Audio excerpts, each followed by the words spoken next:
Assalamu alaikum warahmatullahi wabarakatuh. Jamani, Mwenyezi Mungu katika hii sura anakumbusha kuwa kila nafsi itaonja mauti, kila mtu hatarejea kwa Mwenyezi Mungu, na vile vile anakumbusha siku ya kiyama, siku za mwishoni kabisa. Jamani, tutubie kwa Mwenyezi Mungu, tufanyeni ibada kwa wakati.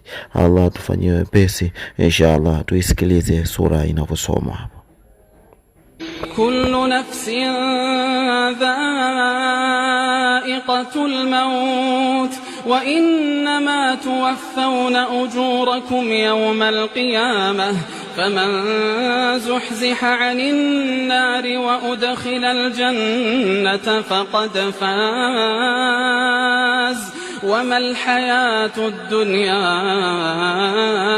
إلا متاع الغرور